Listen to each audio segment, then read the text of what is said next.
for Outdoors and Western Lifestyle, The Bend Show. I am your host, Rebecca Wanner, a.k.a. Beck, and I say this all the time. You can get a hold of us anytime, that is. Call or text 305-900-2363. Again, that's 305-900-2363. Or you can always email bendradioshow@gmail.com.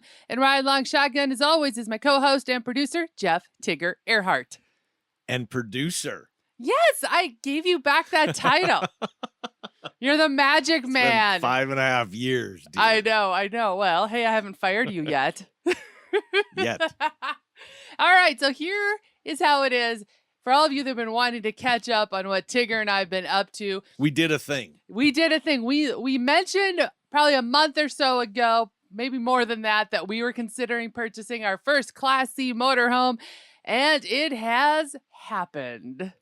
Yes, it's parked out in the front of the house. Notice I'm quiet. Okay, I'm going to be honest. Tigger took one for the team on this one. He was kind of more so like being more responsible, going, Beck, let's just wait. Let's check into the fifth wheels. Let's just really weigh out our options. And me, I've been dreaming about driving one of these Class C motorhomes for years, and I said, let's do it. Well, I think what happens is you join a lot of these Facebook groups to learn, right?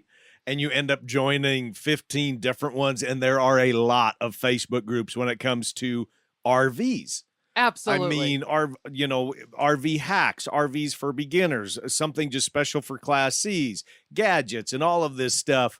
So I think what kind of scared me a little bit was reading all of the negative, like this could go wrong and that could go wrong. But, because Beck smiled so nice, then I wrote the check. You could not say no to these eyes. Of course I couldn't. But, you are right, Tigger, because you and I are both in many, many groups, especially when it's into topics and things that we want to spend our dollars on because we're very savvy with our money. We aren't. So we bought an RV. Well, that's how savvy we are, y'all. Okay, but we've been shopping, or else I've been shopping for a Class C motorhome for like 5+ years, okay? And the reason that we were looking at this was we were looking at taking the show on the road because we travel so much and we have to do so much prep work to get our shows done, to be able to, go somewhere on vacation. You know what they say, that a lot of people don't even go on vacation because it's twice as much work just to try to get the time off, right? So could we take the show on the road, and kind of got to the point where, and I think the big reason, why we did this is we just had to try. Get our feet wet. We absolutely just had to say, you know what? We just got to try. It was priced right. I mean, we can turn around and sell the thing and get absolutely every dollar back out of it, but we just had to try to see what it was like. Absolutely. And we went into this knowing that it's going to cost us a little more money up front, customizing, making sure it's got everything, even just the basics with it that we would need. But that's okay because it opened up our eyes to a whole different world. You've owned a fifth wheel before. Mm-hmm. I have never owned a camper, but I've camped a lot in other people's campers. But there's a difference when you don't own it, right? Yeah, it's kind of like a boat, right? You try to find a friend that's got a boat versus owning a boat. Exactly, yeah. Now, that is one thing that has come to light in our eyes because I think a lot of folks overlook that buying an RV, regardless of if it's a Class C motorhome like ours, a Class A, or if it is a, like we said, fifth wheel travel trailer, these are not an asset that are going to technically appreciate in value. They're kind of like a boat, right? They're going to need maintenance. They're going to need love. That's the thing. There's a lot to it. Be expected in understanding that it's a luxury, right? It's a want versus a need. 100%. And you need to be realistic about your expectations. For example, our Class C, I thought it would get better gas mileage. I mean, let's just be honest about that. And we did the calculations and went, are you kidding me? Right. I'm glad you brought that up. This was epic. We didn't think it was going to cost this much to drive. What did we end up driving? 250 miles maybe when we did the whole circle last I thought weekend? you went and you wrote it all down because I told you to journalize this. I didn't write any of it down. Oh, I okay. saved Well, the receipts all for right. taxes. That is something we did find out about. We had higher expectations, for example. So our Class C, it has an E450 engine in it. It's a 32-foot, just to give you an It's idea. a 460 engine, Beck. It's not an E450. Oh, that's the model. It's on an E450 chassis with a 460 engine. Thank you for the clarification. That's why I'm in charge. Oh my gosh. But yes, that was one thing we were surprised because, like, with how ours is set up, for example, it has a 55-gallon gas tank on it that, yes, supplies the engine, but also supplies the generator so that we can boondock. And when we did the math on how many hours we ran on the generator plus with the miles, it came out to right around 6, maybe 6.4 miles a gallon. Exactly. And that is it. And we were surprised of how much fuel that onboard generator took. That was number one surprise. For me, number two was, and this just isn't for a Class C. This is for anybody camping anywhere. We had found you were actually filling it up with fuel, and you were filling the propane, I think, right? When you went in town. And there was another couple there doing the same thing. And he said, oh, here is a little honey hole not a lot of people know about. There shouldn't be a lot of people out there. It's a great place to boondock and try it for the first time. So we did. And he said, there's a little drive on gravel. And, we live on gravel, not a big deal. But it was 10 miles of gravel and really, really bad gravel. We're talking washboards. This was some of the worst that we've ever been on. So if you are planning on boondocking something like that, and do a little research ahead of time of just, can I maneuver whatever I am driving and or pulling into said camping area?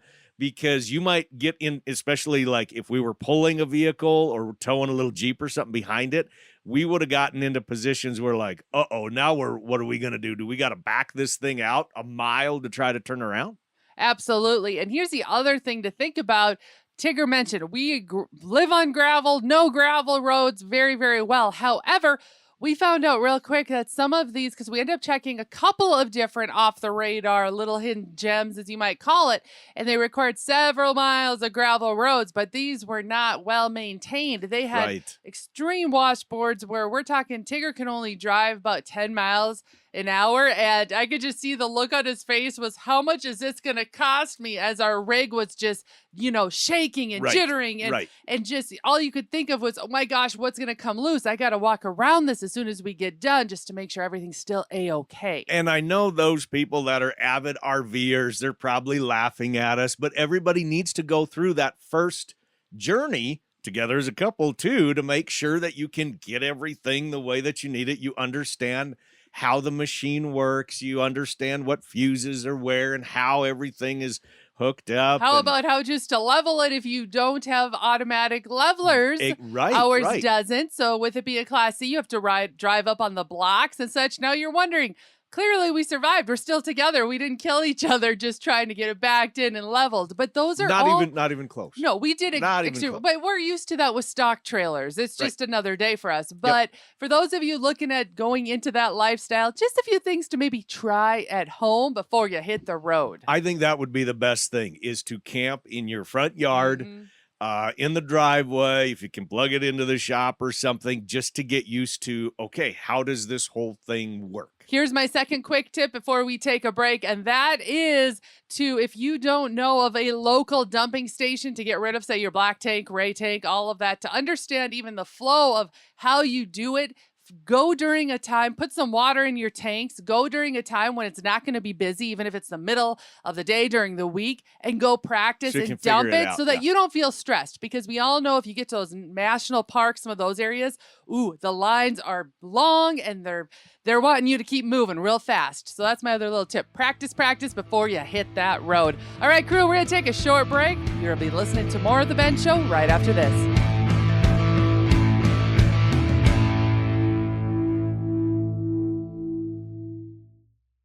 You've waited, dreamt of a hunting adventure, and now have harvested that trophy of a lifetime. Keep the memory alive with a custom-designed mount, preserved as a work of art. Check out our approved taxidermist depending on your location. The award-winning Schneider Taxidermy is located in Helena, Montana. When hunting the Dakotas, JB's Wildlife Designs in Mandan, North Dakota, then Shadron Creek Taxidermy in Nebraska, and for the Central USA, Little Rack Taxidermy in Macomb, Illinois. Reach out to The Ben Show and let us help you find the right taxidermist. Is there that particular pair of boots or that shirt or pair of jeans that you just can't find anywhere else? Check out Medora Boot and Western Wear. Medora Boot and Western Wear is the go-to for boots, jeans, especially jackets, and even those hard-to-find accessories that make perfect gifts. Check out MedoraBoot.com, or better yet, give Kim a call at 701-623-1005 and tell Kim that Tigger and BEC sent you. For the latest in Western and outdoor practical and fashionable wear,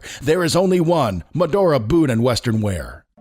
It's rodeo time, North Dakota. Coyote Contracting and Dakota Community Bank bring you the 6th annual Golden Valley Shootout and Wayne Herman PRCA Invitational August 16th and 17th in Golden Valley. Bull riding, bareback, and saddle bronc riding. The rank is stocked, the toughest cowboys, and then it's the party in the dirt Saturday night with live music after the dust settles. Tickets on sale at the gate, Golden Valley, August 16th and 17th. Be there.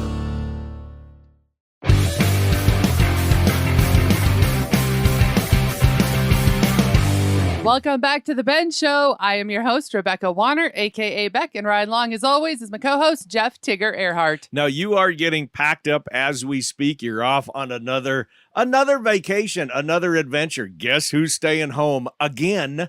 Well, somebody has to take care of... Blah, blah, blah, blah, blah, blah, blah, blah, blah, blah. Yes, that's true. I am getting ready to head out on another trip. This one, though, is kind of special. But this is kind of neat because you do something special for every one of your nieces and nephews when they turn a certain age. Correct. I started this years ago. I have a lot of nephews and one niece. And so I've worked really hard to be that crazy aunt. And one of my passions, of course, is traveling. And even more so than that is flying. I love flying. And I know there's a lot of hype in the media of scary people getting nerves about flying these days. So I started this up with my brothers and my sister-in-laws, years ago, as being the first one to take any of their kids on an airplane ride just to make sure it's a good experience. So each one of my nieces and nephews get to go on a trip somewhere once they hit the age between 9 and 12, somewhere in there. 11 seems to be the good sweet spot for maturity wise, if you're wondering. We get to go spend a week doing something crazy with Aunt Beck. And you're taking two of the boys. You're taking Reese and Kale, they're cousins. Yes. And you're taking them to Vegas? That's right. Who would take these kids to Vegas? No, actually, it was kind of, was that my idea? Actually, it was my sister-in-law, Elizabeth. Because it's a direct flight on Allegiant from where we're at. So you can just hop on one plane and boom, there's no connection whatsoever. Yeah, so here's the deal. When I pick and choose where to go with the kids, I try to go somewhere where I know it will be easy flights, right? They don't get a bad or sour taste in their mouth, meaning I try to avoid where there's going to be multiple connections, those kinds of stressful things. So direct flights. Our state has very few direct flights, Las Vegas tends to be one of them. For those of you that don't know, I have been to Vegas a lot in my life, so I know the city really well. So I know how to keep the kids out of the parts they don't need to see. But a lot of you may not realize is Vegas is a great hub to continue on to other places. And with this trip, we're going to, of course, see the lights, have some fun in Vegas, but I'm going to rent a car and we're going to drive to Zion National Park where I'm going to take the kids, the boys. We're going to actually hike the Narrows, which is a river. And you did that last year with your girlfriends, right? I think we talked about it. You did that last year and you thought it was awesome. I did that last year in October as a girls' weekend. I highly recommend it. It's less than a 3-hour drive from Vegas. And it hit me as sometimes 11-year-olds think about this, their attention span isn't always so focused, right? So I thought about it. It's going to be really hot in August to go to Utah to Zion, but yet they have a really awesome hike that's all in the river. And I thought, how much fun is that? Plus, we can rent e-bikes and see that national park on e-bike. What little boy doesn't want to go on e-bikes and ride through the park? And then we'll just spend one day, so we won't overdo it. But yet they still got to see nature, get outdoors, and see one of the most well-known national parks. And this is something that we went through and we wanted to bring up. And it doesn't matter if you're like you, where you're taking your nephews on a trip, or if you are grandma and grandpa and you've got the kids and you're going to a rodeo, or you're taking the kids to a county fair or a steer show or anything like that. Or you're bringing along one of your kids' friends. Or friends or something. We started going through, okay, wait a minute. We probably need something that authorizes you if there is a medical emergency. Now, thank goodness Reese and Kale are not diabetic or anything like that. They have no known allergies. They're very healthy ranch kids. Exactly. But what happens if one of them on your vacation, he breaks a leg, heaven forbid, sprains an ankle or something like that, where they need medical attention? And we were like, maybe we need to have some sort of an authorization that allows you to act as their guardian and proof that you are their guardian. That's right, because times are always changing, and that's what I do love about doing this with the kids is it makes me sit back and relook at what the rules or have in mind of what to consider before we even hit the road or hit the skies. And first thing that I was surprised is I found across the board in all my research is to make sure you have a medical authorization form for minors traveling with non-parent. And this form that I ended up creating my own, and you can look online, find lots of examples to create your own, but essentially says that yes, you are acting as that child's guardian and are able to take him into the emergency room and say, yes, please x-ray that arm or whatever might have happened in the meantime until parents can get there. Very simple, but it's just essentially making sure, I recommend Googling it, looking for a medical authorization form, again, for minors traveling with non-parent, and have that signed. But then also make sure you have a photocopy of their health insurance card. You may even want a photocopy of the parents' driver's license, one of them, just so you can confirm and show hospitals that, yes, this parent signed off. Here's the proof. Those kinds of items really make a difference, especially if you're needing health care immediately. So obviously, Kale and Reese, and what are they, 11?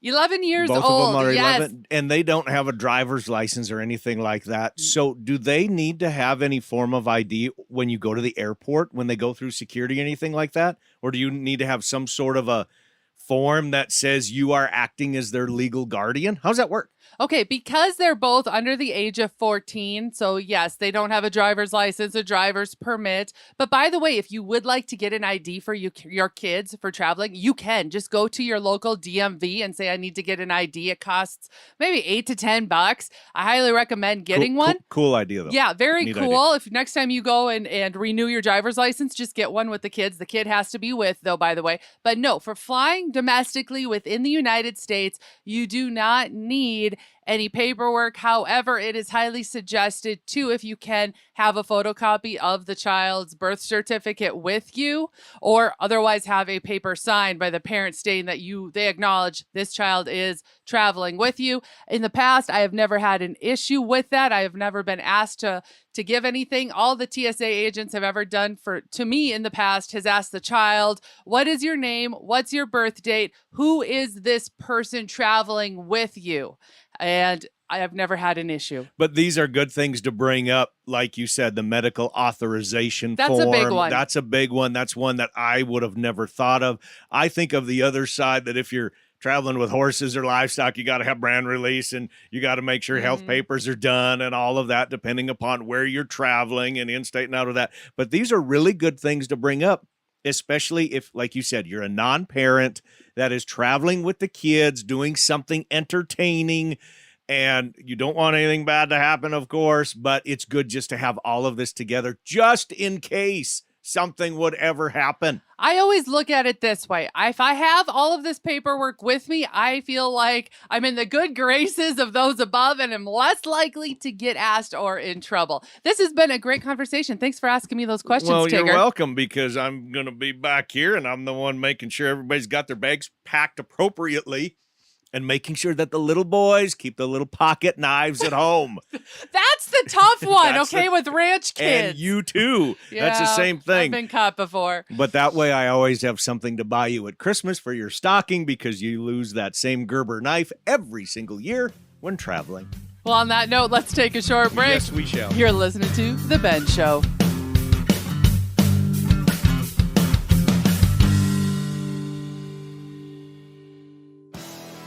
Hey guys and gals, this is John Arman with Ultimate Outdoor Adventures TV.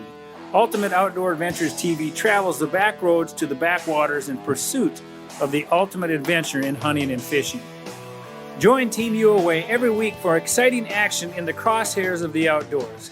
Catch Ultimate Outdoor Adventures TV on YouTube, Amazon Prime, and make sure to follow Team UOA on Facebook and Instagram to share in the ultimate outdoor adventure.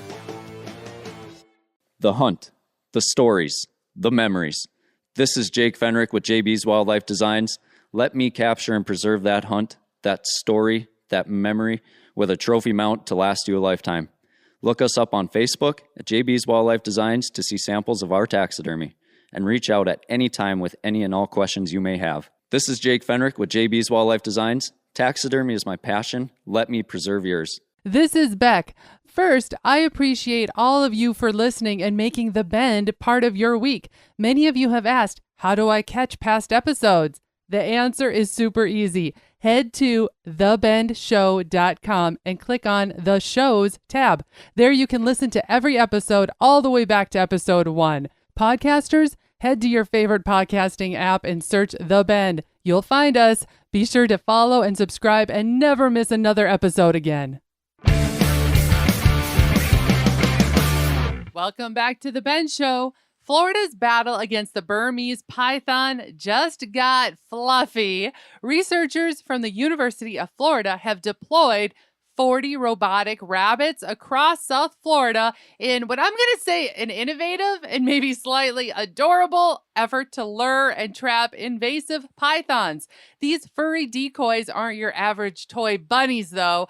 Outfitted with tiny heaters and motors, they spin, shake, and even mimic the body heat of real marsh rabbits, one of the python's favorite snacks. So this is a robotic rabbit. Yes, a robotic rabbit. This high-tech project is built on more than a decade of research, going back to a 2012 study that proved just how quickly pythons hunt real rabbits.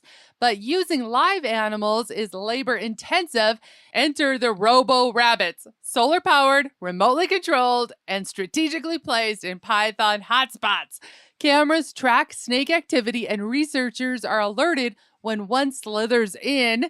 So, my question, how much is this rabbit revolution costing?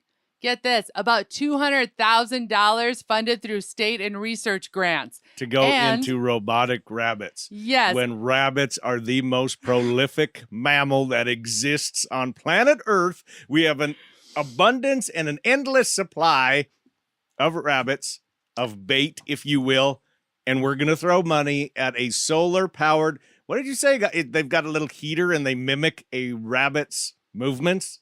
Everything down to body temperature, because that's one of the ways these pythons detect where our fluffy little critters are at. Why are you doing a story about this? Everybody Because knows that you cannot handle snakes. You can't even handle a picture of a snake or even mention a snake.